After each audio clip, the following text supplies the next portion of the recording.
Bila kita bangkitkan Datuk Seri Anwar Ibrahim dan juga kerajaan Madani ini tidak mempunyai hala tuju politik, tidak mempunyai hala tuju ekonomi yang benar-benar fokus dan juga strategik, ramai juga anak-anak papa yang dok marah pada kita. Tetapi tuan-tuan puan sekalian, anda tonton video ini sampai habis dan saya percaya, walaupun anak papa yang paling tegar sekalipun, mereka akan bersetuju dengan saya. Kita intro dulu.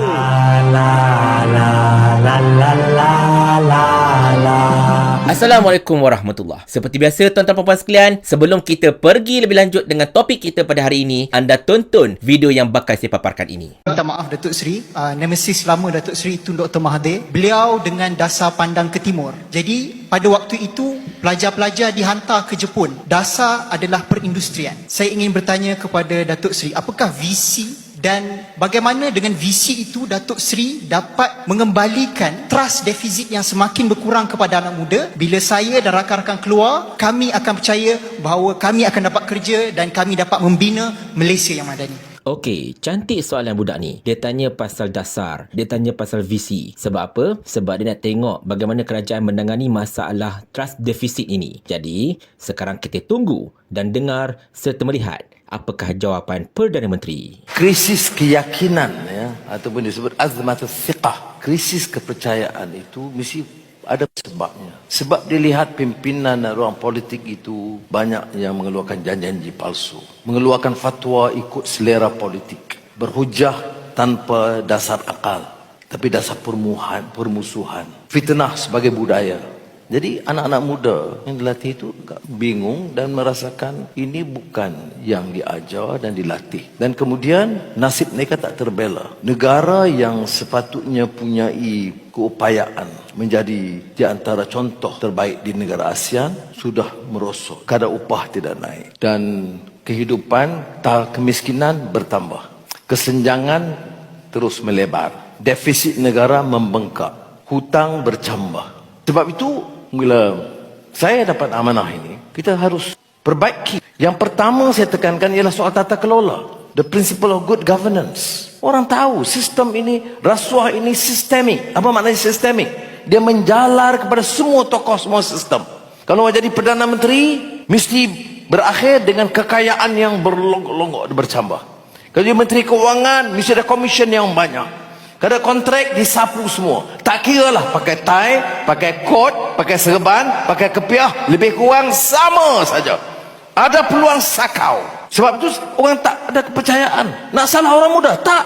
Saya tak salahkan anak muda kalau ada trust deficit kerana mereka tahu menjadi pimpinan politik ini kerjanya menyapu dan membolot kekayaan yang haram. Di sini kita lihat tuan-tuan puan sekalian, ketika dalam satu sesi town hall bersama-sama dengan anak-anak muda, pelajar-pelajar universiti, Datuk Seri Anwar Ibrahim ditanyakan soalan begitu mudah. Apakah visi anda? Apakah dasar ekonomi anda sebenarnya? Sebab kalau kita nak buat perbandingan dengan Tun Dr. Mahathir ketika beliau memimpin negara ini satu ketika dahulu, kita dapat lihat begitu banyak sekali vision dan juga wawasan-wawasan yang telah diketengahkan oleh beliau. Seperti dasar pandang ke timur dan kemudian diikuti dengan wawasan 2020 dan juga pelajar tadi menyebutkan negara ini berubah daripada negara berasaskan pertanian kepada negara berasaskan perindustrian. Dan dengan itulah kita dapat kereta proton, kita dapat kilang-kilang dan juga banyak lagi perkara yang define negara kita ini seperti mana kita lihat pada hari ini. Tetapi apa yang dijawab oleh Datuk Seri Anwar? Datuk Seri Anwar Ibrahim sebenarnya tidak menjawab apa-apa. Tidak diberitahu apakah vision negara ini. Apakah dia punya dasar ekonominya. Tidak ada. Langsung tidak disebutkan. Dan dalam jawapan yang boleh saya katakan jawapan roundabout itu sebab dia berpusing-pusing kan, Datuk Seri Anwar Ibrahim hanya menekankan tentang tata kelola dan macam-macam lagi perkara yang seumpama dengannya. Sedangkan kalau kita sekadar hendak berbicara tentang tata kelola, yang ini anda tidak perlu menjadi Perdana Menteri pun untuk memperbaiki keadaan. Ketua Jabatan pun dah cukup dah untuk mempromosikan tentang pembaik pulihan tata kelola ini. Even zaman Dr. Mahathir pun, mereka ada satu slogan yang kita beri nama sebagai bersih, cekap, amanah. Itu adalah slogan untuk memperbaiki tata kelola lah tu. Kalau setakat tata kelola tuan-tuan puan sekalian, tak payah cerita hendak menguruskan kerajaan. Nak buka pusat bekam pun kena ada tata kelola yang baik. Nak buka kedai awal, pastikan appointment itu dapat diselesaikan tepat pada masanya. Pastikan peralatan cukup dan macam-macam lagi. Jangan belanja berlebihan, nanti untung jadi kurang dan sebagainya. Itu semua adalah tata kelola. Tetapi itulah tuan-tuan puan sekalian, macam yang kita selalu kata,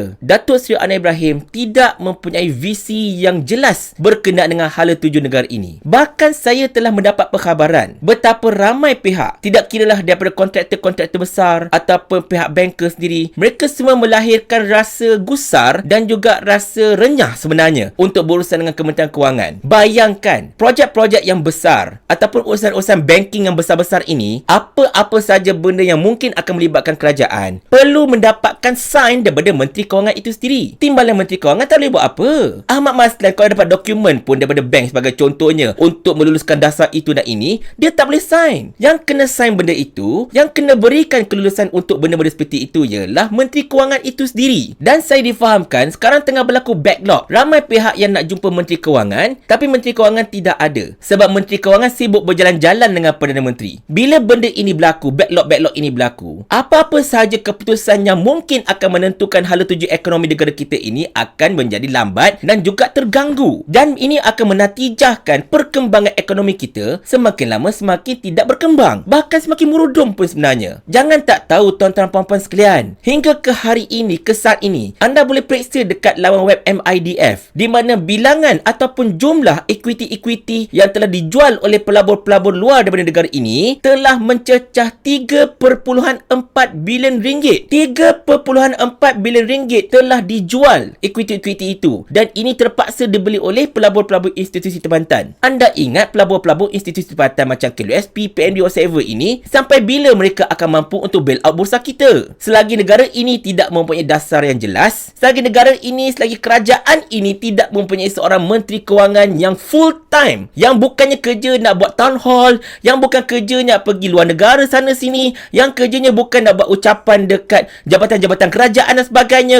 Dia memerlukan seorang Menteri Kewangan yang bekerja sepenuh masa untuk memastikan ekonomi kita ini dapat dilaksanakan, direncanakan, dijalankan dengan lebih teratur dan juga terperinci. Tetapi apa Menteri Kewangan kita buat? Menteri Kewangan kita kerja je dok dakwa anak Tun Mahathir dapat kontrak 200 juta ringgit lebih. Ini bukan kerja anda, wahai Datuk Seri Anwar. Ini bukan kerja anda untuk menjadi seorang Perdana Menteri, Menteri Kewangan dan juga Public Prosecutor serta Kota Pengarah SBRM yang baru. Bukan. Tolong fokus kepada kerja anda. Dan setakat ini memang kita nampak anda tidak mampu untuk buat dua kerja dalam satu masa. Anda tak mampu untuk menjadi Perdana Menteri dan juga Menteri Kewangan dalam masa yang sama. Dari itu, percepatkanlah rombakan kabinet. Lantiklah seorang Menteri Kewangan yang benar-benar mapan, yang benar-benar dapat fokuskan kerjanya secara sepenuh masa. Sebab ekonomi negara kita ini semakin lama semakin dalam keadaan precarious dan kita memerlukan pemulihan dalam kadar yang segera. Kita tidak mampu untuk menunggu dan juga bertangguh lagi. Tetapi nak buat macam mana tuan-tuan dan puan sekalian? Kerajaan ini kerajaan mereka. Dan bak kata Sani Hamzan, kerajaan ni kerajaan kami, jadi ikut suka kami lah. Paling kurang aku ada formula. Ni kau ada menteri berlambak-lambak ni, satu formula pun tak ada. Otak letak dekat mana? Saya ulang.